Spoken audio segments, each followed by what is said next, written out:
কিয়ামত সংগঠিত হওয়ার পূর্বে পৃথিবীর 3টা জায়গায় ভূমিধসে মানুষ তলিয়ে যাবে। কয় জায়গায়? একটা হলো পৃথিবীর পূর্বাঞ্চলে, আরেকটা হবে পৃথিবীর পশ্চিমাঞ্চলে, আরেকটা হবে আরব ভূপৃষ্ঠে। এই 3টা জায়গায় ভূমিকম্প হয়ে মানুষগুলা তলিয়ে যাবে। শুধু তাই নয়, মদিনার কামলিওয়ালা নবী, মায়ার নবী বলেছেন, কিয়ামত সংগঠিত হওয়ার পূর্বে মানুষের মধ্যে এমন কিছু বিরাজ করবে, মানুষের অন্তর থেকে মায়া মমতা উঠে যাবে। কি উঠে যাবে? মানুষ মানুষকে রক্তাক্ত করবে। এটা আমার কথা নয়, সহিহ মুসলিম শরীফের মধ্যে মদিনার কামলিওয়ালা নবী বলেছেন, মানুষের মধ্যে অজ্ঞতা বৃদ্ধি পাবে। এরা পড়াশোনা করবে, জ্ঞান অর্জন করবে, কিন্তু তাদের আচরণ হবে মূর্খদের মতো, জাহিলিদের মতো। তাদের আচরণ হবে সেই জাহিলি যুগের মানুষের মতো।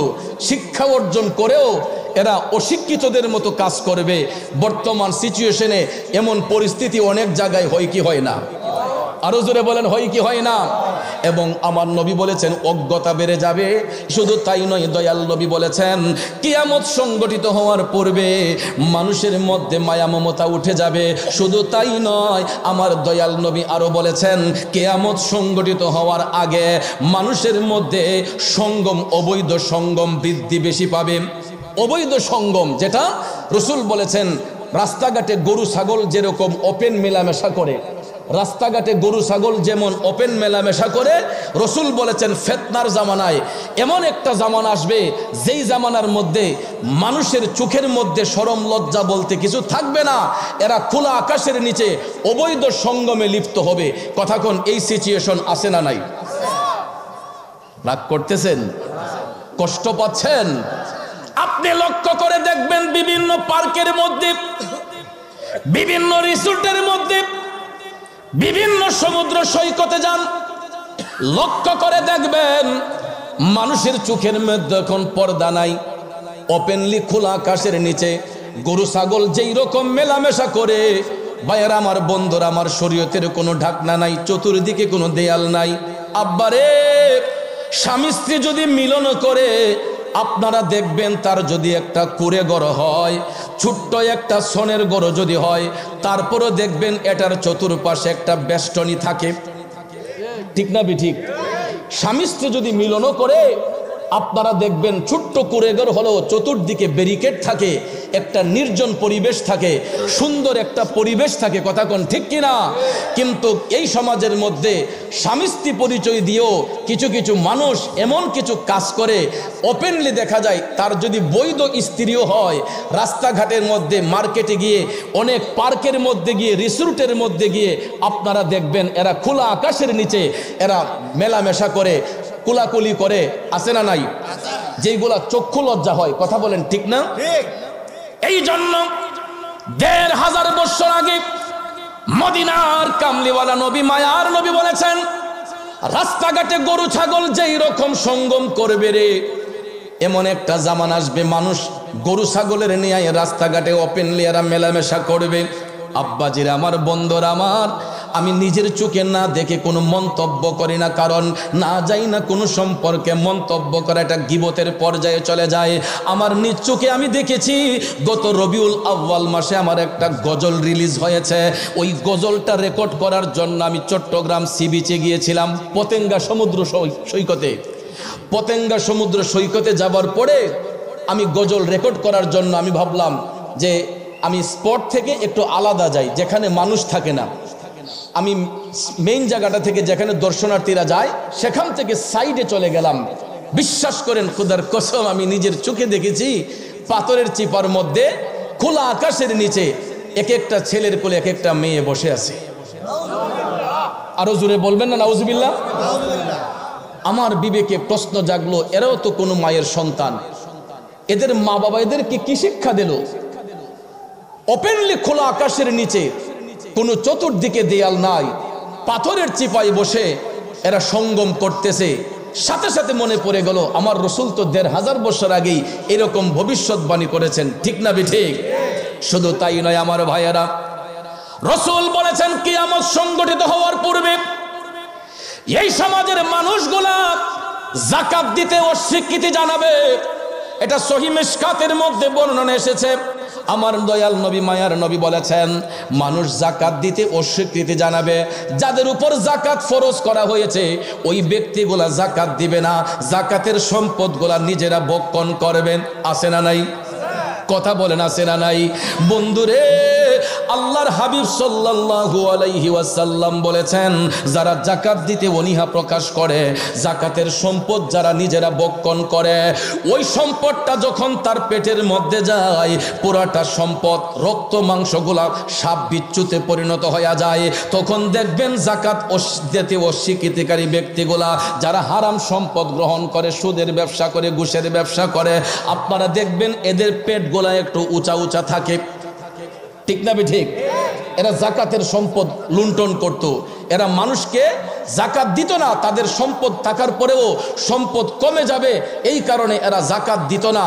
আল্লাহর হাবিব যখন মেরাজ শরীফে গিয়েছিলেন, জাহান্নাম দেখতে যখন রসুল গেলেন, আমার মদিনার কামলিওয়ালা নবী জাহান্নামে গিয়ে দেখতেছেন কিছু কিছু লোক দেখা যায় এদের পেটগুলা অনেক উঁচা উঁচা, পেটের চামড়াগুলা খুবই পাতলা, সাপ বিচ্ছুগুলা তাদের পেটে কিলকিল করতেছে। নাউজুবিল্লাহ বলেন। আপনারা বড় লোকদের ড্রয়িং রুমের ভিতরে অ্যাকোরিয়াম দেখছেন? অ্যাকোরিয়াম কর্নারের মধ্যে দেখবেন গ্লাস ফিটিং করে অনেক ধরনের মাছ ছেড়ে দেয়। ঠিক না ঠিক? বাতি জ্বালাইলেও দেখা যায়, বাতি অফ থাকলেও পানির ভিতরে, গ্লাসের ভিতরে মাছগুলা দৌড়াদৌড়ি করে দেখা যায়। আপনারা জানেন এই অ্যাকোরিয়ামের আবিষ্কার বিজ্ঞানীরা কিভাবে করেছে?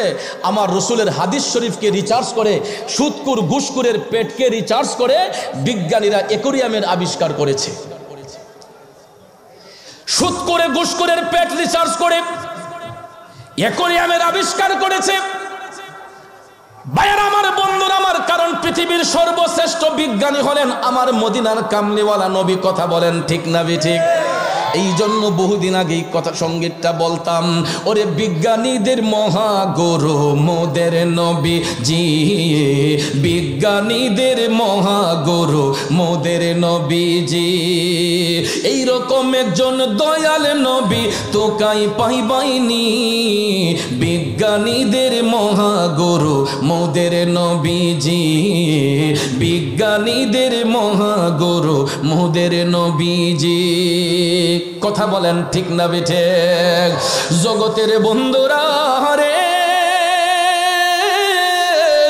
ও মুরব্বী বাবাজিরা, আমার সম্মানিত মা বোনরা যারা শুনছেন গো, মদিনার কামলিওয়ালা নবী, মায়ার নবী, দয়ার নবী জাহান্নাম দেখতে যখন প্রবেশ করলেন, আল্লাহর হাবিব জাহান্নামে দেখতে যাইয়া দেখতেছেন কিছু কিছু মানুষ দেখা যাচ্ছে এদের পেটগুলা অনেক উঁচা উঁচা, পেটের চামড়াগুলা খুবই পাতলা। আমার দয়াল নবী দেখতেছেন তাদের পেটের ভিতরে সাপ বিচ্ছুগুলা কিল কিল করতেছে। এই দৃশ্যটা দেখা মদিনার কামলিওয়ালা নবী দুইটা চোখের পানি ছেড়ে টপ টপ করে কান্না করতেছেন।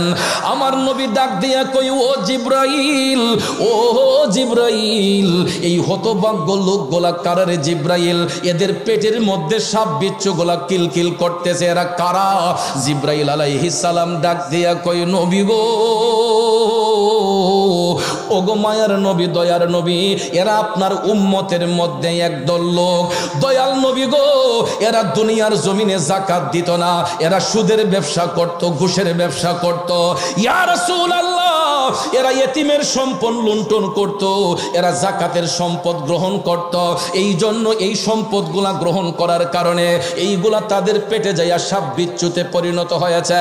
ইয়া রাসূলুল্লাহ, নবী গো আপনি শুনুন নবী গো, এই সুদকুর ঘুষকুর যাকাত অস্বীকারী ব্যক্তিদের পেটের মধ্যে যেই সাপগুলা কামড়ায়, এই একটা সাপ যদি দুনিয়ার মধ্যে বের হইয়া একটা কালো শ্বাস মারে গো নবী, এই সাপের বিষে গোটা পৃথিবীটা অন্ধকার হইয়া যাইব। আল্লাহু আকবার। সুদকুর ঘুষকুরের পেটের মধ্যে যেই সাপে দংশন করে, যেই সাপগুলো আছে, জিব্রাইল আলাইহিস সালাম কই, ইয়া রাসূলুল্লাহ, একটা সাপ বের হইয়া যদি একটা কালো শ্বাস মারে, এই সাপের বিষে গোটা পৃথিবী অন্ধকার হয়ে যাবে। তাহলে চিন্তা করে দেখেন এই সাপগুলা কেমন বিষধর সাপ। আর ওই সুদকুর ঘুষকুর যারা, আমার মনে হয় অনেকে রাগ করতেছেন, কষ্ট পাইতেছেন। আল হাক্কু মুররুন, সত্য কথা তিতা লাগে। আমার কিছু বলার নাই, কিছু করার নাই, কারণ আমার এই বিষয়ে কথা বলার জন্য কমিটির পক্ষ থেকে বলা হয়েছে। অনেকের হয়তো চুলকানি হইতে পারে, চৌধুরী সাহেব কি আর কোনো বিষয় পাইল না, এই সুদ ঘুষ নিয়ে আলোচনা করতেছে কেন? কারণ বর্তমানে তো এই দেশের মধ্যে সুদ ঘুষের ব্যবসাটা একটু রমরমা ব্যবসা। কথা কোন ঠিক কিনা?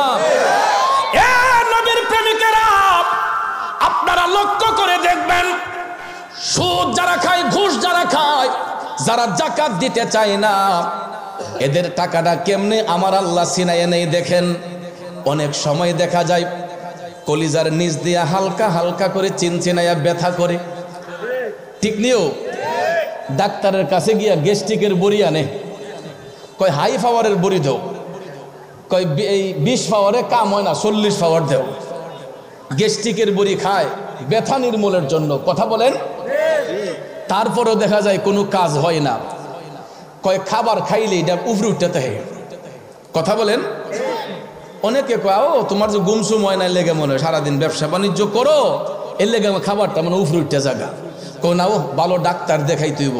তখন জায়গা বারডেমে, জায়গায় এপোলোতে, জায়গায় স্কয়ারে গিয়ে দেখা যায় গ্যাস্ট্রো লিভারের ডাক্তারের কাছে গেলেই সর্বপ্রথম ভিজিট, বর্তমানে আমি দেখছি রাজধানী ঢাকাইতে 1200-1500-র নিচে কোনো ভিজিট নাই, 2000-5000ও আছে, কথা বলেন। এই ব্যথা নির্মূলের জন্য গ্যাস্ট্রো লিভার ডাক্তার সাহেবের কাছে গেলেই সর্বপ্রথম এই টাকাটা দিয়ে আগে কথা কইতে হয়। এও কথা বলা যায় মাত্র 5 মিনিট 10 মিনিট, রোগীর সিরিয়াল সকালবেলা দিয়ে সারাদিন বসে থাকতে হয়, কথা কোন ঠিক কিনা ভাইয়ার আমার। তারপরে দেখা যায় 2000 টাকা ভিজিট দিয়ে চিকিৎসা করার পরে সর্বপ্রথমই ডাক্তার সাহেব লেখে আপনার কয়েকটা টেস্ট করতে হবে। সর্বপ্রথম হৃদয় এন্ডোস্কোপি, কথা কোন।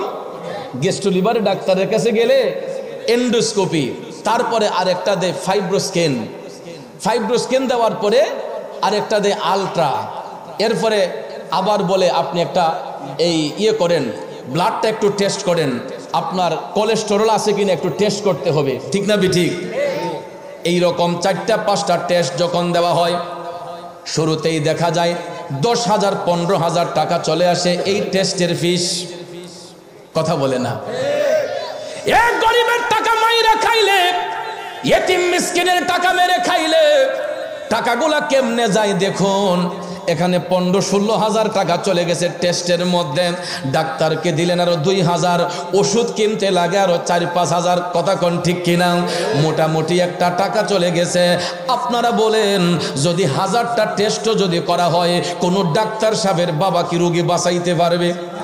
ডাক্তার সাহেব কেন, ডাক্তার সাহেবের 14 গোষ্ঠীও তো রোগী বাঁচাইতে পারবে না, বাঁচাইবে কে?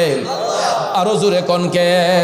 হাই পাওয়ারের ওষুধগুলা খাওয়ার পরেও দেখা যায় গো, হঠাৎ করে দেখা যায় ব্যথার পরিমাণটা আরো বাড়ছে। ডাক্তার সাহেবের কাছে যাবার পরে কয় আপনি একটা কাজ করেন, ভারতে যান, চেন্নাই একটা চিকিৎসা করেন, চেন্নাই গিয়ে আপনার বডিটার একটু চেক আপ করেন।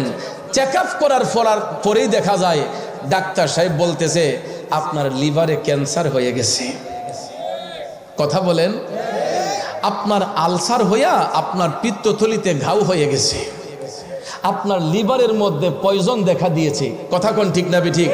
কয় বাড়িতে যাইয়া কিছু আল্লাহ রসুলের ডাকেন, দোয়া কালাম পড়েন, আল্লাহ যদি চায় আপনারে বাঁচাইতে পারে, কথা কোন ঠিক কিনা? এরপরে দেখবেন আইসা মসজিদের ইমাম সাহেবরে দাওয়াত দিয়া, হুজুর 500 টাকা হাদিয়া দিয়া, হুজুর একটু দোয়া করেন, শরীরটা ভালো না। এরপরে যখন নাহের আগা দমাই পড়ে, এরপরে হুজুর জীবনে তো বহু অন্যায় করছি, আমার একটু তওবা করে যান, কথা বলেন। এখন কেন, এখন তওবা করবেন কেন? তওবা করার সময় লাগবে কেন? মুমিন ব্যক্তি যারা হয় এরা 24 আওয়ার্স আল্লাহর দরবারে তওবা করবে, এরা হারাম থেকে বেঁচে থাকবে, হারাম থেকে বাঁচার জন্য কন্টিনিউ আল্লাহর দরবারে তওবা করবে, কথা বলেন ঠিক কিনা? আমার কথা যদি বিশ্বাস না হয় আপনারা লক্ষ্য করে দেখবেন এই রকম বড় বড় সুদখোর ঘুষখোর যারা যাকাত দেয় না, যারা জাকাতের টাকা লুণ্ঠন করে, যারা এতিমদেরকে কষ্ট দেয়, এদের জীবনটা কেমনে যায় আপনারা একটু ফলো করে দেখবেন। এই জন্য আমার বাবাজিরা পায়ে হাত ধরে বলবো 3 বেলা খাওয়ার কোনো দরকার নাই, প্রয়োজন হলে আমরা 1 বেলা খাইবো, তারপরে যেন আমাদের খাবারটা হালাল হয়। হালাল রিজিক যদি গ্রহণ করেন আপনি দেখবেন শুটকির ভর্তা দিয়া যদি ভাত খান তারপরে দেখবেন একটা তৃপ্তি হবে। কথা কোন ঠিক কিনা?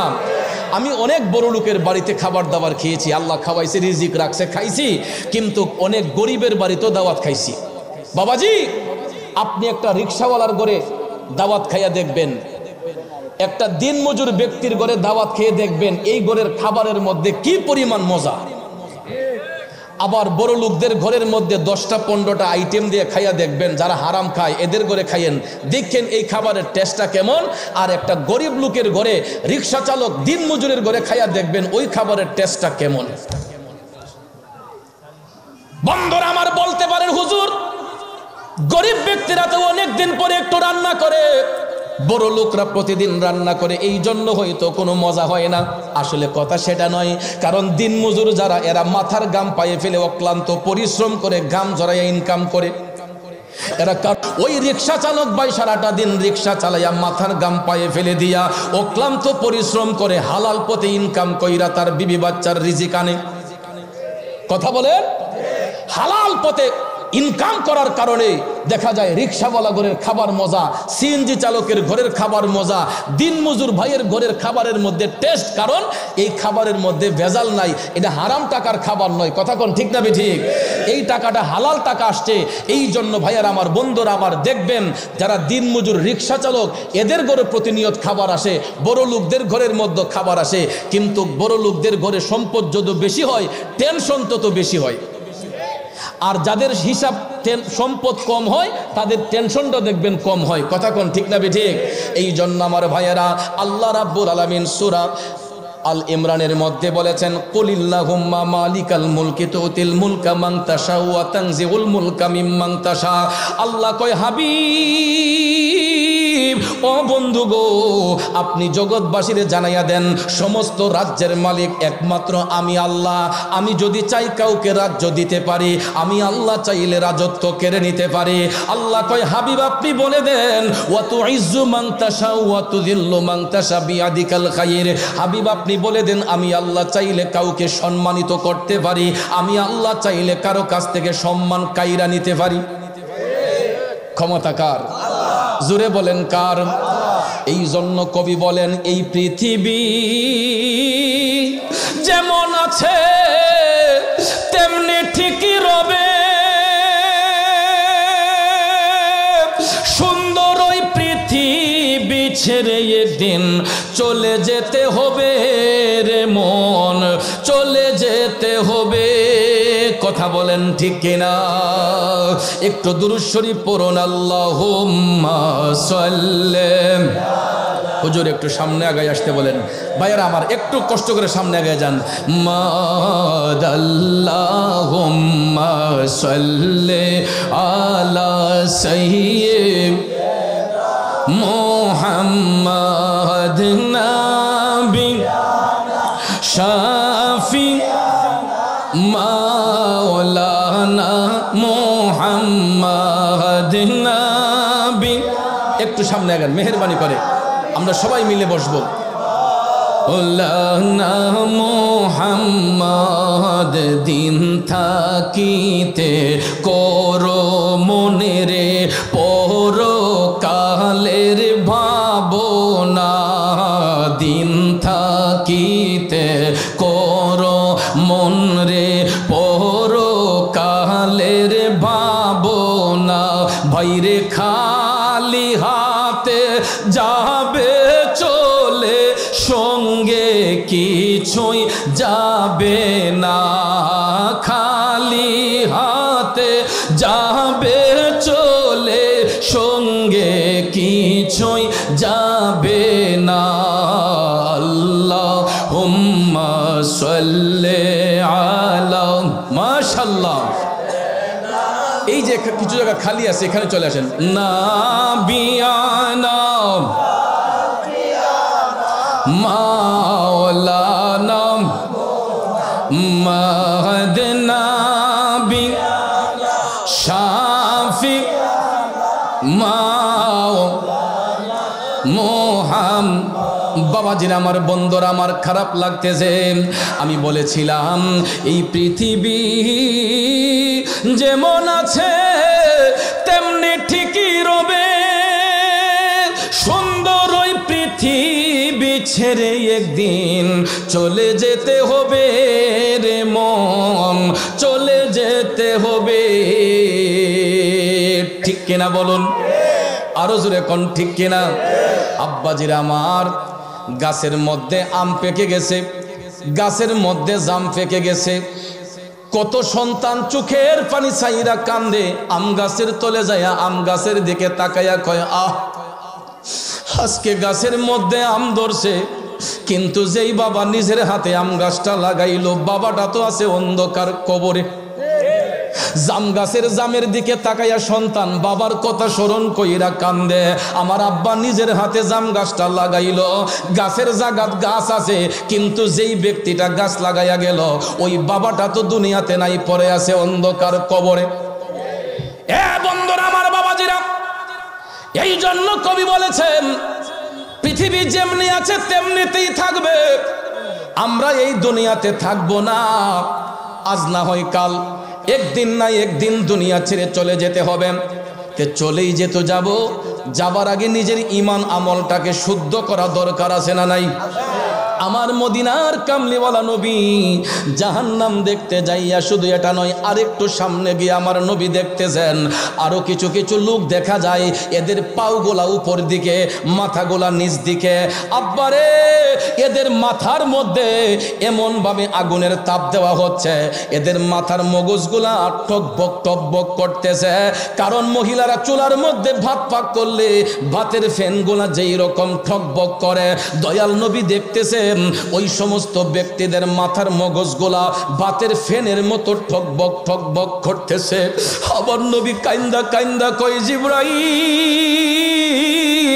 ও জিবরাইল রে, এই হতভাগ্য লোকগুলা কারারে জিবরাইল, এদের মাথার মগজগুলা এইরকম ঠকবক করছে কেন, এবং তাদের পাওগুলা উপর দিকে কেন, মাথাটা নিচ দিকে কেন? জিবরাইল আলাইহিস সালাম ডাক দিয়া কয়, নবী গো, ওগো মায়ার নবীজি, এরাও আপনার উম্মতের মধ্যে একদল লোক, এরা দুনিয়ার জমিনের মধ্যে পরের সম্পদ আত্মসাৎ করত। ঠিক না ঠিক?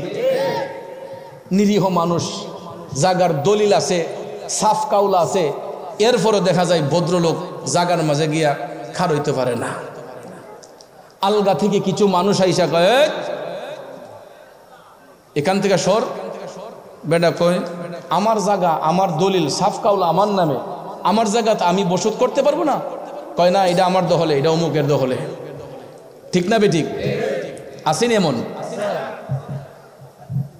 জন্মিলে মরিতে হবে, ওরে এ ভবরঙ্গ হবে যে ভঙ্গ ছবি, সাদেরই অঙ্গ তোমার মাটিতে মিলাবে, জন্মিলে মরিতে হবে।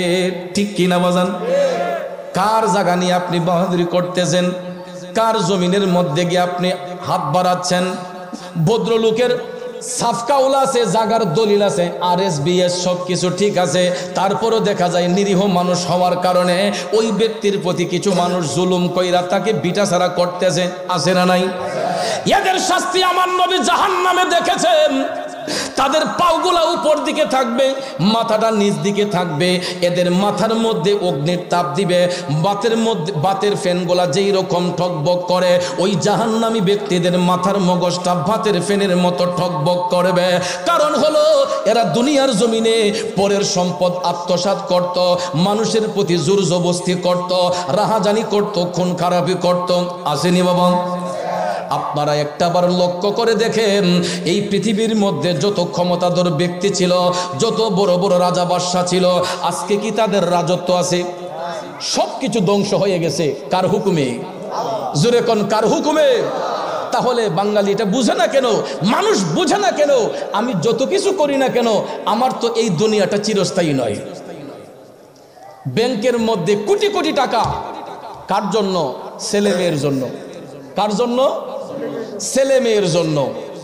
আরে পাগল, তুমি ছেলে মেয়ের দিকে নজর করতেছো, তোমার ছেলে মেয়েকে কোটি টাকার পাহাড় বানিয়ে দেওয়ার জন্য উপচে পড়ে লেগে আসো, কিন্তু আজকে যদি ভদ্রলোক মারা যায় গায়ের পোশাকটা তো বেশি সময় থাকবে না, হয়তো 3 ঘন্টা 4 ঘন্টা এই পোশাকটা গায়ে থাকবে মৃতদেহের মধ্যে।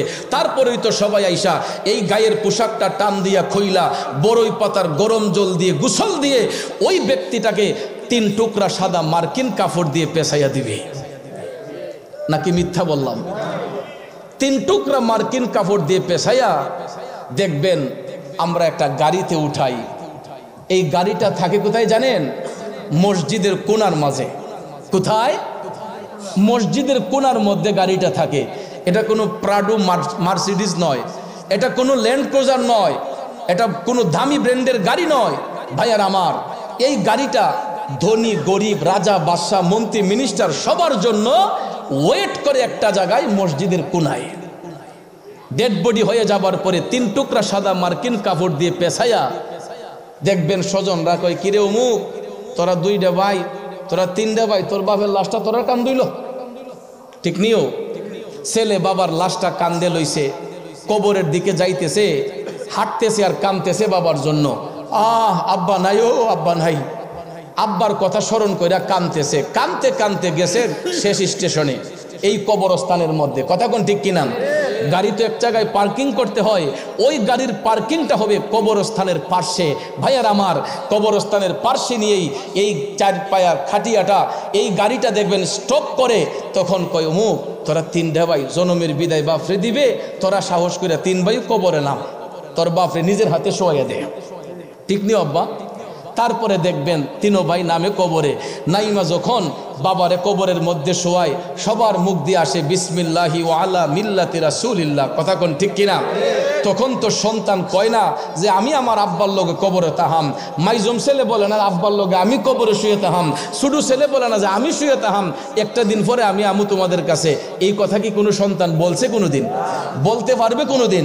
আব্বাজির আমার, তাহলে দেখেন এই 3টা সন্তান কবরে বাবারে নামাইয়া, তারপরে আপনারা দেখবেন বাঁশের চড়াট গোলা একটা একটা করে এই গ্যাপটা বন্ধ করার জন্য দেওয়া হয়। কথা কোন ঠিক না? যখন বাবার বুক পরিমাণ জায়গায় চলে আসে, তখন একজনকে বলা হয় তুমি উঠে যাও। এরপরে দেখবেন 2 জনে আবার বাঁশ দিয়া রাস্তাটা যখন আস্তে আস্তে সংকীর্ণ হতে থাকে, তখন কয় আরেকজন উঠে যাও। শেষ পর্যায়ে একটা সন্তান যখন কবরে থাকে, বাঁশগুলা যখন দিতে দিতে পায়ের কাছে চলে যায়, তখন দেখা যায় আরো 2 জনে টান দিয়া তারও উঠাইয়া নিছে। কথা বলেন? এরপরে দেখবেন আপনারা বাঁশগুলা দিয়ে সুন্দর করে ছিদ্রগুলা বন্ধ করে মাটির কণা ভিতরে প্রবেশ না করার জন্য এটার উপরে আবার চাটাই দেয়। ঠিক নি বাজান? চাটাই দেয় অনেকে, আপনারা দেখবেন চাষ দিয়ে বাঁশের উপরে দিয়া, তারপরে কমুক রে তোর আব্বার কবরের মাটিটা তুই সবার আগে দে। এরপরে দেখবেন সন্তানরা বাবার কবরে মাটি দেয়, দিতে দিতে দিতে দিতে কবরটা যখন সম্পূর্ণ হয়ে যায়, পরিপূর্ণ হয়ে যায়, 40 কদম দূরে আইসা ইমাম সাহেব হুজুর কয় সবাই লাইন ধরে দাঁড়াইয়া যান। তারপরে দেখবেন ইস্তেগফার করে, ফাতিহা পড়ে, মিলাদ শরীফ পড়ে, একটু মোনাজাত করে যার যার মতো করে স্বজনরা চলে যায়। আর সন্তানগুলা ঘরের মধ্যে গিয়া কান্না শুরু করে, আব্বারে থামাই আইলাম, আব্বারে দিয়ে আইলাম। এই কান্নাটা কয়দিন থাকে? 1 দিন, 2 দিন, 3 দিন, 4 দিন পরে চোখের পানি বন্ধ হয়ে যায়। কথা বলেন? 4 দিন পরে চোখের পানি বন্ধ হয়ে যায়। যার যার মতো করে কেউ চলে যায় বিদেশে, কেউ চলে যায় রাজধানী ঢাকায়, কেউ চট্টগ্রাম, কেউ কুমিল্লায়। তারপরে দেখা যায় বৎসরে 1 দিন বাবার জিয়ারত, কবর জিয়ারত করা সম্ভব হলে হয়, না হলে অনেকে করে না। অনেকে দেখবেন বাবার কবর জিয়ারত করার জন্য আরেকজন ভাড়াটিয়া করে ইমাম সাহেব নিয়ে যায়, আইন আব্বার কবরে একটু দোয়া করতাম আলহামদুলিল্লাহ। কথা কোন ঠিক না ঠিক? বন্ধুরা আমার, বাবাজিরা আমার, এরকমভাবে সবাই ভুলে যায়। আপনারা বলুন, ওই কবরের মধ্যে কেউ কি কারো আপন হয়? একমাত্র আমার নবী ছাড়া, একমাত্র নবী ছাড়া কবরের মধ্যে কেউ আপন হয় না। তাহলে আব্বা, আমি যেই সন্তানের জন্য এত পেরেশানি করতেছি, এত আরশি করতেছি, আমার সন্তানটা তো মারা যাবার পরে আমার আপন নয়। যেই স্ত্রীকে নিয়ে সংসার করতেছি, মারা যাবার পরে স্ত্রী তো আমার আপন নয়, আমার কোনো বন্ধু বান্ধব আমার আপন নয়। যিনি আমার আপন হবেন তিনি হলেন রহমাতাল্লিল আলামিন। এই জন্য আশিক কয়, প্রেমিক কয়, নবী নবী কইরাই আমার মরণ যেন হয় গো, নবী নবী কইরাই আমার মরণ যেন হয়। ভাইরে ওই মরণে পাইব শান্তি, ওই মরণে পাইব শান্তি, থাকবে না রে ভয়। নবী নবী কইরাই আমার মরণ যেন হয় গো, নবী নবী কইরাই আমার মরণ যেন হয়। আমার নবীর নাম নিয়ে মরতে চাই কি চাই না? কারা কারা চাই দুইটা হাত তুলে দেখাই। নারে তাকবীর, ইয়া রাসূলুল্লাহ, জিন্দাবাদ জিন্দাবাদ। ওরে ওই মরণে পাইব শান্তি, ওই মরণে পাইব শান্তি, থাকবে না রে ভয়।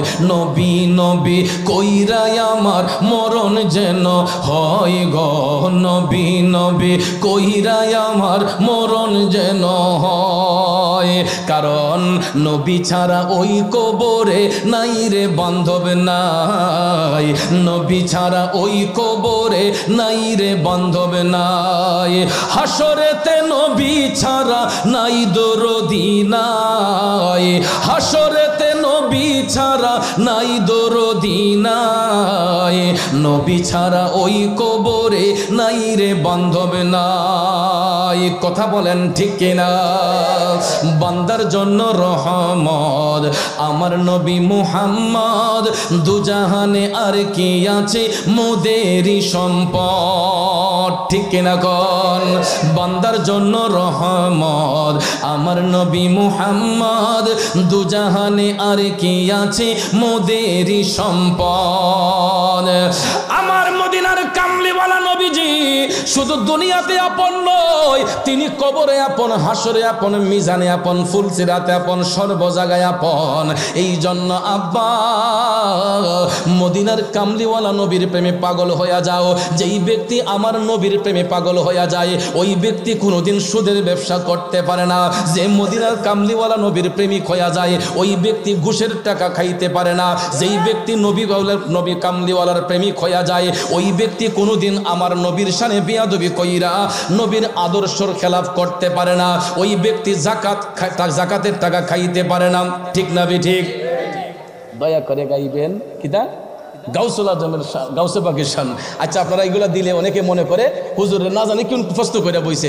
এগুলো ইনশাল্লাহ বলবো আমি শেষ টাইমে। কষ্ট হবে আপনাদের? আগে আমাকে একটু আলোচনা করতে দেন। খারাপ লাগতেছে আপনাদের? একটু দুরূদ শরীফ পড়েন। আল্লাহুম্মা সাল্লি সাইয়্যিদিনা মুহাম্মাদ, আল্লাহুম্মা সাল্লি সাইয়্যিদিনা মুহাম্মাদ নবী, মাশাআল্লাহ, মাওলানা মুহাম্মাদ নবী শাফি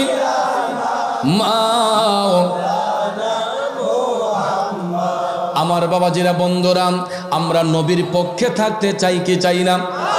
জোরে কোন থাকতে চাই কি চাই না? বন্ধুরা আমার, ইসলাম কায়েম হওয়ার পর থেকে আপনারা দেখবেন নবীর পক্ষে লোক থাকে কম, বাতিলের পক্ষে লোক থাকে বেশি। কিন্তু জয় কি মদিনার কামলিওয়ালা নবীর সৈনিকদের হয় নাকি বাতিলদের হয়? ইসলামের যতটা যুদ্ধ হয়েছে, আপনি বদরের যুদ্ধের দিকে তাকান। বদরের যুদ্ধে নবীর পক্ষে ছিলেন মাত্র 313 জন সাহাবী, আর কাফের সংখ্যা ছিল 1500-এরও বেশি, ঠিক নেই? তো বদরের যুদ্ধে কি সাহাবায়ে কেরামের জয় হয়েছে না কাফেরদের জয় হয়েছে? আপনি উহুদের যুদ্ধে তাকান, হুনাইনের যুদ্ধে তাকান, খন্দকের যুদ্ধে তাকান, খাইবারের যুদ্ধে তাকান, প্রত্যেকটা যুদ্ধের মধ্যে বাতিলের পক্ষে লোক ছিল বেশি, সত্যের পক্ষে লোক ছিল কম। আপনি কারবালার ইতিহাস দেখেন, নবীর আওলাদ ইমাম হুসাইনের পক্ষে মাত্র ছিলেন ৭২ জন, আর এজিদের পক্ষে ছিল ২২,০০০-এরও বেশি। ঠিক না ঠিক?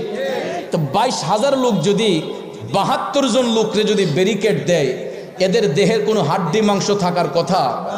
আপনারা বলেন কোথায় ২২,০০০ আর কোথায় মাত্র ৭২ জন?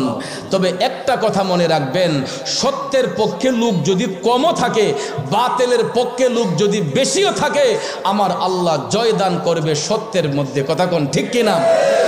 মদিনাওয়ালার প্রেমিকদেরই জয় হবে। তো বন্ধুরা আমার, বাবাজিরা আমার, ইয়ারমুকের যুদ্ধ যখন সংগঠিত হয়েছিল, আমার নবীর পক্ষে এই যুদ্ধে অংশগ্রহণ করেছিলেন নবীর একজন সাহাবী, ওনার নাম হচ্ছে হযরতে খালিদ বিন ওয়ালিদ রাদিয়াল্লাহু তাআলা আনহু। সুবহানাল্লাহ কোন। ওনার একটা উপাধি হলো সাইফুল্লাহ, আল্লাহর তরবারি। কি? আল্লাহর তরবারি। সাইফ মানে তরবারি, সাইফুল্লাহ আল্লাহর তরবারি। ওনাকে বলা হতো আল্লাহর তরবারি। কেন জানেন? উনি যখন কোনো জিহাদের ময়দানে অংশগ্রহণ করতেন, খালিদ বিন ওয়ালিদের মাথার মধ্যে একটা টুপি পরিধান করতেন। সুবহানাল্লাহ বলেন। আর এই টুপিটা যখন খালিদ বিন ওয়ালিদের মাথার মধ্যে দিতেন, তখন ওনার চেহারাটা নূরে ঝলঝল করত। আর টুপিটা যদি মাথায় না থাকতো, ওনার চেহারাটা মলিন হয়ে যাইত। খালিদ বিন ওয়ালিদ বললেন যে এই টুপি যদি আমার মাথার মধ্যে না থাকে, বিন্দু মাত্র শক্তি আমার মাঝে থাকে না। আল্লাহু আকবার কোন। বাবাজিরা আমার, খুব মনোযোগ। কেন আমরা নবীর প্রেমে পাগল হই? কেন আমরা নবীর পক্ষে থাকতে চাই?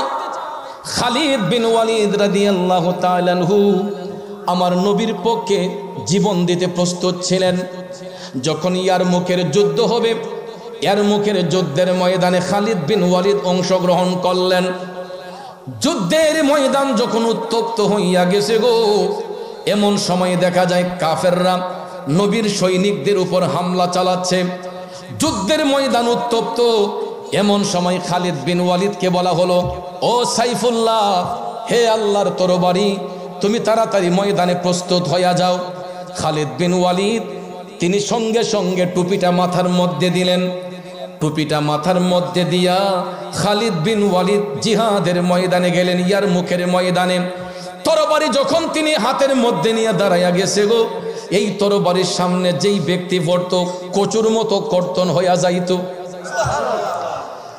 তরবারির সামনে যে পড়ত, কচুর মতো কর্তন হইয়া যাইত। দেখা যায় অনেকক্ষণ যুদ্ধ সংগঠিত হয়েছে। যুদ্ধের ময়দানে খালিদ বিন ওয়ালিদ তরবারিটা ঘুরাইতে ঘুরাইতে হঠাৎ করে দেখা যায় বাতিলদের পক্ষ থেকে যখন একটা তরবারি আসছে, একটা তীরের আঘাত যখন আসছে, এটা খালিদ বিন ওয়ালিদের মাথা আবার লক্ষ্য করে এসেছিল। মাথা বরাবর লক্ষ্য করে আসার ফলে ভাগ্যক্রমে আমার আল্লাহর কুদরতি ইশারায় দেখা যায় খালিদ বিন ওয়ালিদের মাথার মধ্যে আঘাত না লাইগা টুপির মধ্যে তীরটা ঢুইকা এই টুপিটাকে মাথা থেকে ফেলে দিয়েছে। টুপি যখন মাথা থেকে পড়ে গিয়েছে, খালিদ বিন ওয়ালিদ তিনি যুদ্ধ বাদ দিয়া দিলেন। হাতের তরবারি ছেড়ে তিনি বলতেছেন, আমার টুপি গেল কই, আমার টুপি গেল কই। তিনি টুপি খুঁজতে ব্যস্ত হয়ে গেলেন। ওইদিকে কাফেররা চতুর্দিকে হামলা চালাচ্ছে। এমন সময় নবীর পক্ষের সৈনিকরা বলেন, ও বন্ধু খালিদ, আপনি তাড়াতাড়ি তরবারি হাতে নেন, না হলে আমরা বাঁচব না। কিন্তু কারো কথার মধ্যে খালিদ বিন ওয়ালিদ সাড়া দেন না। তিনি অটোমেটিক, তিনি টুপির ধ্যানেই মগ্ন, তিনি টুপি খুঁজতেছেন, কারো কথার মধ্যে সাড়া দেন না। তাইলে বোঝা গেল এই টুপির মধ্যে নিশ্চয়ই কোনো না কোনো আছে। ঠিক না বেঠিক? খালিদ বিন ওয়ালিদ তিনি টুপি খুঁজতে ব্যস্ত হয়ে গেলেন, কারো কথার মধ্যে সাড়া দেন না। অনেক কন্দবত টুপি খুঁজতে খুঁজতে খুঁজতে গো খালিদ বিন ওয়ালিদ টুপিটা পুনরায় খুঁজে পাইলেন। আল্লাহু আকবার। টুপিটা যখন তিনি খুঁজে পাইলেন, তখন খালিদ বিন ওয়ালিদের চেহারার মধ্যে আবার উজ্জ্বলতা ভাব আসলো। যখন পুনরায় তিনি আবার টুপিটা মাথার মধ্যে দিলেন, দেখা যায় ওনার পুরাটা চেহারা আবার নূরান্বিত হয়ে গেছে। আবার খালিদ বিন ওয়ালিদ তরবারি হাতের মধ্যে নিয়ে গো তিনি ইয়ারমুখের যুদ্ধে বিজয় অর্জন করেছেন।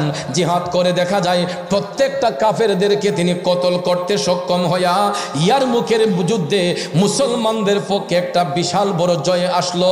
হযরতে খালিদ বিন ওয়ালিদ যুদ্ধে জয়লাভ করার পরে সবাই যখন একত্রিত হইল তখন ডাক দিয়া কই, বন্ধু খালিদ, আমরা আপনার কাছে একটা জিনিস জানতে চাই। আমরা লক্ষ্য করেছি আপনার মাথার মধ্যে যখন এই টুপিটা থাকে আপনার চেহারাটা উজ্জ্বল হয়ে যায়, আর এই টুপি যদি আপনার মাথার মধ্যে না থাকে আমরা লক্ষ্য করেছি আপনার চেহারাটা মলিন হয়ে যায়। খালিদ বিন ওয়ালিদ ডাক দিয়া কয়, বন্ধুরা ও আমার সহপাঠীরা শোনো, আমি খালিদের তো কোনো বাহাদুরি নাই, আমার মধ্যে ছোট্ট বাচ্চার একটা শক্তিও নাই, আমার সমস্ত বাহাদুরি হইল এই টুপির মধ্যে।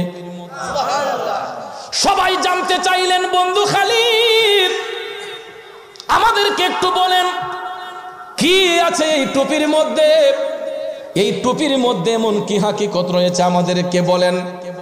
খালিদ বিন ওয়ালিদ বলতেছেন, তাইলে শুনেন, আমি এই টুপি নিয়ে এই কারণে বাহাদুরি করি, আমি আমার মদিনার কামলিওয়ালা নবীর গোলামিতে মাশগুল ছিলাম। আমার মদিনার কামলিওয়ালা নবী, মায়ার নবী, দয়ার নবীর গোলামিতে যখন মাশগুল হলাম, রাহমাতাল লিল আলামিন নবী আমাদেরকে সাথে নিয়া পবিত্র মক্কাতুল মুকাররমার মধ্যে উমরা হজ পালন করতে গেলেন। কি হজ? পবিত্র উমরা হজ পালন করতে গেলেন।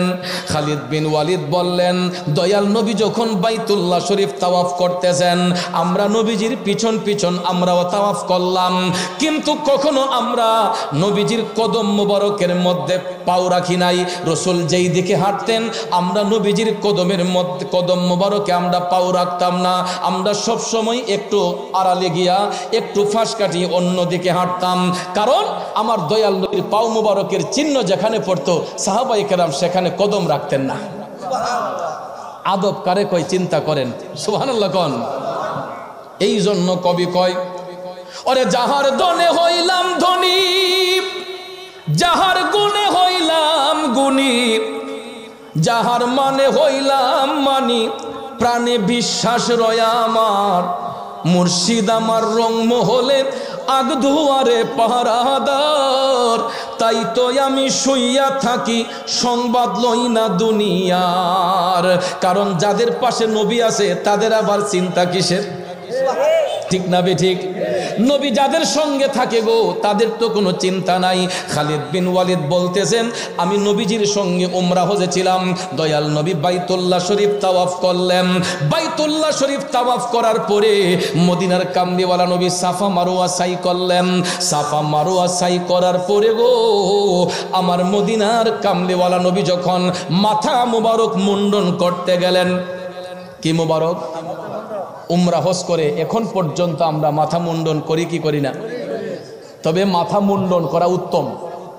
অনেকে একাধিক উমরা করার ফলে তিন পাশ দিয়ে চুল সেটে নেয়, এটা ফুকাহায়ে কেরাম ইস্তেহাদ করে পরবর্তী যুগে আইএমএ মুজতাহিদগণ এবং ফুকাহায়ে কেরাম এটা ইস্তেহাদ করে তারা এটা সিদ্ধান্ত দিয়েছেন যে যারা অনেকের মাথার মধ্যে চর্মরোগ থাকে, অ্যালার্জি রোগ থাকে, একাধিক ব্লেড যখন মাথার মধ্যে চাষ দেওয়া হয় অনেকের মাথার মধ্যে অ্যালার্জি রোগ দেখা দেয়, এই জন্য একাধিক উমরা যারা করে তারা চুল সেটে নেয়। একাধিক উমরা করার ফলে তিন পাশে চুল ছাইটা নেয়, এটাও উমরা আদায় হবে, কিন্তু সর্বোত্তম হলো মাথা মুন্ডন করা। কারণ আমরা বাংলাদেশ থেকে অন্তত যারা যাই, আমরা জীবনে একবার দুইবার কেউ বহুবার যায়, কিন্তু ভাইয়ের আমার নিয়ম হলো উমরা করে সাথে সাথে মাথা মুন্ডন করবেন, এটা নবীর সুন্নত। সুবহানাল্লাহ কোন।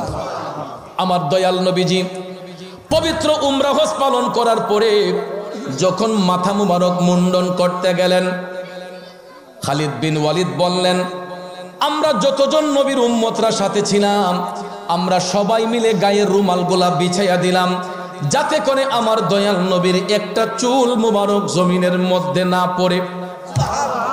আহ কি তাজিম রে! আমার নবীর একটা চুল মুবারক যাতে জমিনে না পড়ে, সাহাবায়ে কেরাম প্রত্যেকেই নিজের গায়ের রুমালগুলা বিছাইয়া দিলেন। সুবহানাল্লাহ বলেন। আমি কাঁদবো নবীর চরণেতে, সারা জীবন পড়ে থাকবো। ঠিক কিনা বলুন? আমরা নবীর কদম মুবারকে থাকতে চাই কি চাই না? দুলাল কান্দির নবীর প্রেমিকেরা, ও যুবক বন্ধুরা রে, খালিদ বিন ওয়ালিদ বললেন আমরা নিজের গায়ের রুমালগুলা বিছিয়ে রাখলাম যাতে করে জিন্দা নবীর একটা চুল মুবারক জমিনের মধ্যে না পড়ে। আল্লাহু আকবার। অথচ দেখেন আমরা যখন শিলের ঘরে চুল কাটতে যাই, একজন চুল কাটলে আরেকজন যখন বসতে যায়, শিলওয়ালা ব্যক্তিরা কয় ভাই বাড়ি দাও তাড়াতাড়ি পরিষ্কার করে দাও। ঠিক কিনা? কারণ আমাদের ঘৃণা হয়, এক ভাইয়ের চুল পড়লে আরেক ভাই এখানে ঘৃণা করে বসে নাই, পরিষ্কার করে দাও বলে না? দুইটা তিনটা মাথার চুল যখন কাটা হয়, দোকানে চুল জমে যায়, তখন দেখবেন শিল ব্যক্তি ঝাড়ু দিয়া এগুলাকে উঠাইয়া আপনার বেলচাতে নিয়ে দেখবেন ডাস্টবিনের মধ্যে ফেলে দেয়। আমার আপনার চুল এটা শুধুই চুল, যেই কারণে মাথা থেকে মুন কামানোর পরে ছাটার পরে আমাদের চুলগুলা ময়লা ডাস্টবিনে চলে যায়। কথা কোন ঠিক কিনা? আর আমার দয়াল নবীর একটা চুল মুবারক যাতে জমিনে না পড়ে, সাহাবায়ে কেরাম নিজের রুমাল বিছিয়ে দিলেন। কারণ নবীজির চুল শুধুই চুল নয়, এটা হলো চুল মুবারক। আরে বাবা, এটা চুল মুবারক নয়, এটা নূর মুবারক। কথা কোন ঠিক কিনা?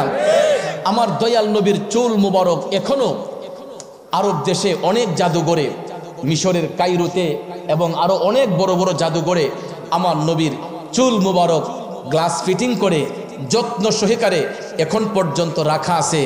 ভাইয়ার আমার, বন্ধুরা আমার, বিশেষ করে আমাদের দেশে একটা চ্যানেল কাজ করে, দাওয়াত ইসলামী মাদানী একটা চ্যানেল, ওনাদের মাধ্যমে আপনারা দেখবেন অনেক সময় নবীজির চুল মোবারক আমাদের বাংলাদেশে অনেক আরব দেশের শায়েখরা আসলে তারা এটা নিয়ে আসে, আমাদের দেখার সুযোগ হয়। বন্ধুরা আমার, বাবাজিরা আমার, প্রায় 70 থেকে 80টা গিলাফ লাগানো থাকে। 70 থেকে 80টা গিলাফ লাগানো থাকে। যদি কোনো একবার নসিব হয়, সুযোগ হয়, দেখবেন শ্বাস টান দিয়ে পৃথিবীতে এর চাইতে দামি পারফিউম আর কোথাও আছে বলে আমার সন্দেহ হয়। আর আসলে থাকবেই কিভাবে? কারণ আমার নবীজির পেশাব মুবারকে সুগন্ধ, নবীজির পায়খানা মুবারকে মেশকো আম্বরের গন্ধ।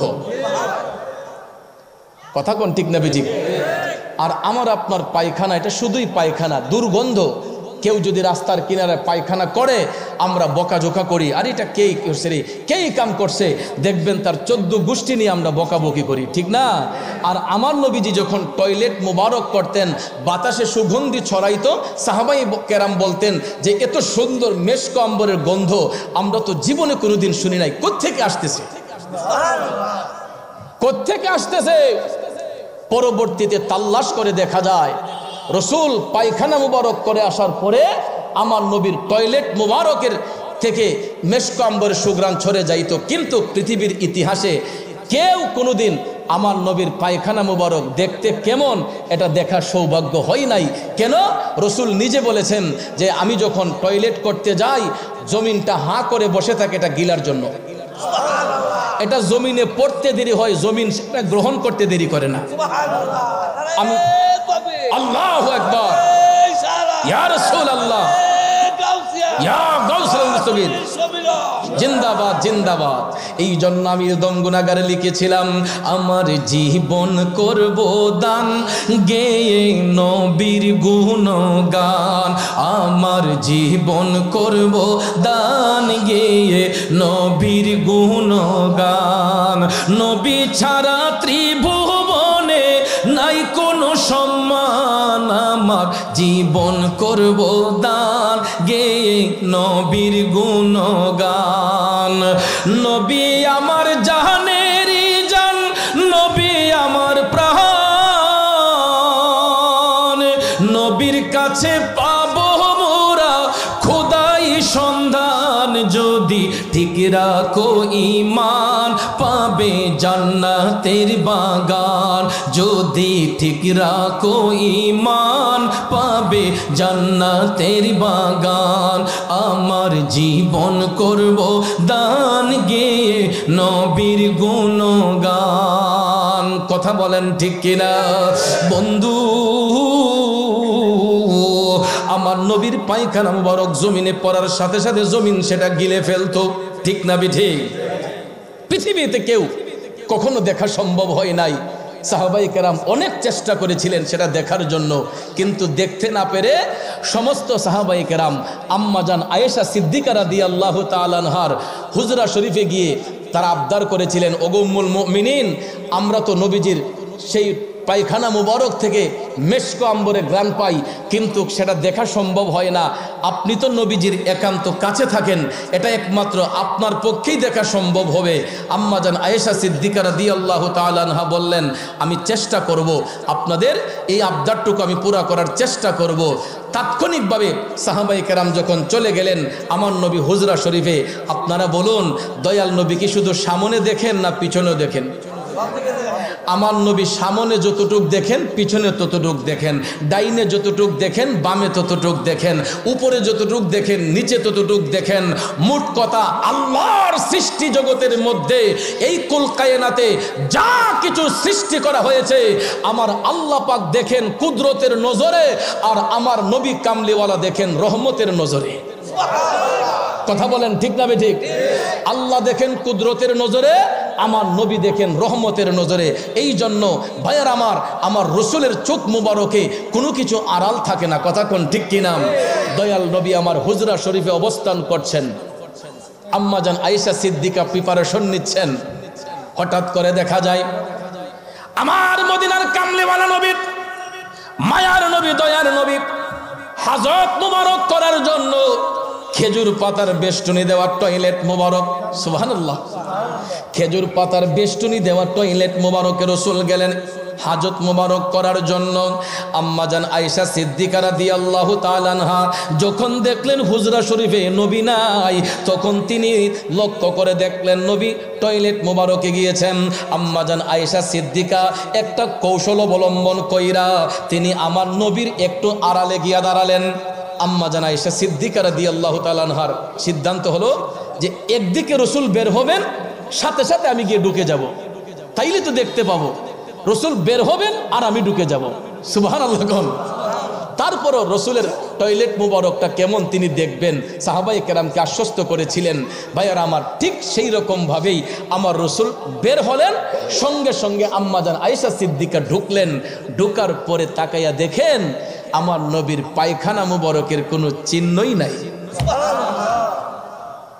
কয়েক সেকেন্ডের বিষয়, দেখা যায় চিহ্নই নাই, কিন্তু একটা চিহ্ন পাইলেন, যেখানে নবীজির টয়লেট মোবারক পড়েছিল এই জায়গার বালিগুলা একটু ভিজা দেখা যায়।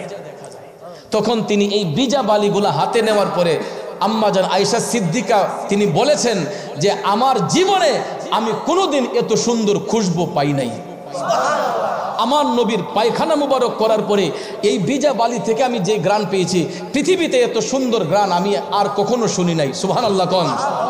হুজরা শরীফের ভিতরে আসলেন, আমার নবীর কদম মুবারকে আসলেন। খারাপ লাগতেছে? কষ্ট হইতেছে? আব্বাজির আমার মনোযোগ, হে যুবক বন্ধুরা দেখো আমরা কেমন নবীর উম্মত। আম্মাজান আয়েশা সিদ্দিকা রাদিয়াল্লাহু তাআলা আনহা আমার নবীর হুজরা মুবারকের মধ্যে নবীর কদম মুবারকে আয়েশা দাঁড়ায় আছেন। দয়াল নবী মুস্কি মুস্কি হাসতেছেন। আমার নবী মুস্কি হাসতেছেন, কারণ নবী উম্মতের মনের খবর জানে কি জানে না? আরো জোরে কোন, জানে কি জানে না? এ নবীর প্রেমিকেরা, আম্মাজান আয়েশা সিদ্দিকা রাদিয়াল্লাহু তাআলা আনহা ডাক দিয়া বলতেছেন, আসসালাতু ওয়াসসালামু আলাইকা ইয়া রাসূলুল্লাহ। নবী গো,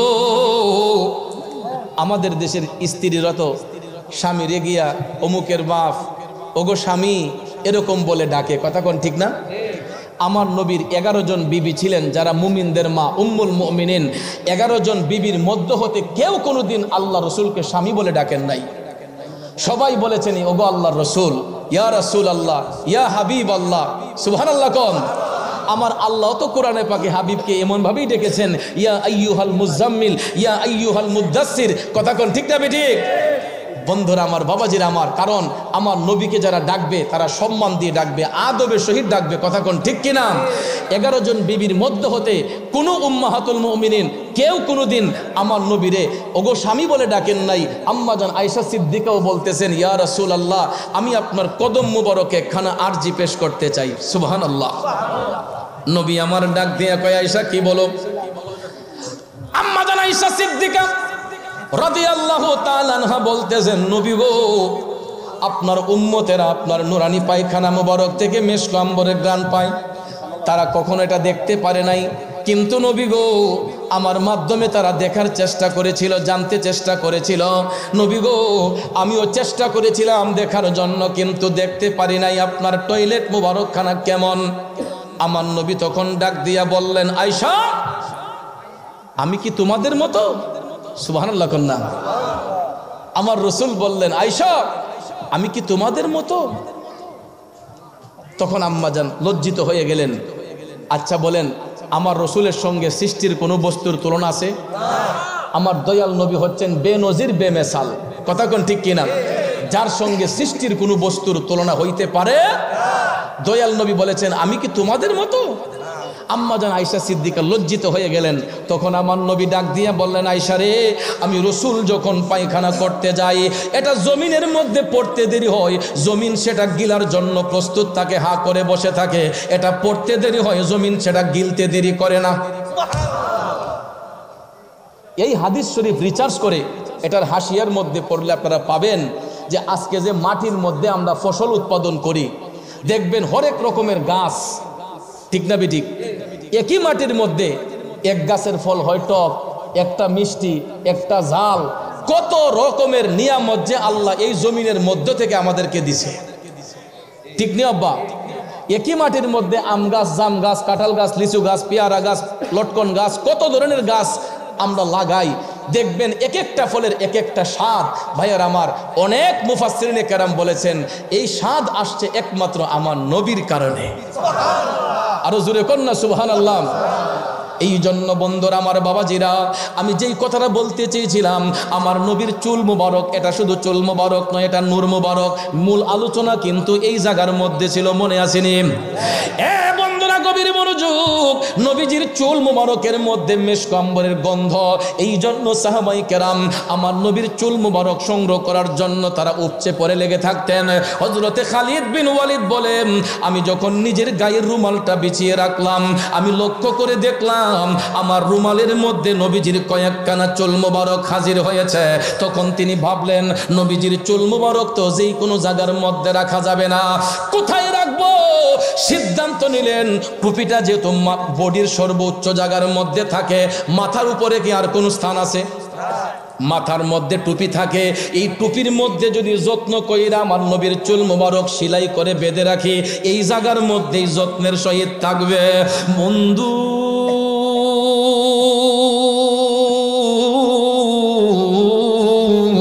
ও আমার বাবাজিরা রে, হযরতে খালিদ বিন ওয়ালিদ রাদিয়াল্লাহু তাআলা আনহু আমার নবীর চুল মুবারক সংগ্রহ কইরা নিজের টুপির মধ্যে সেলাই করে বাইদা রাখছিলেন।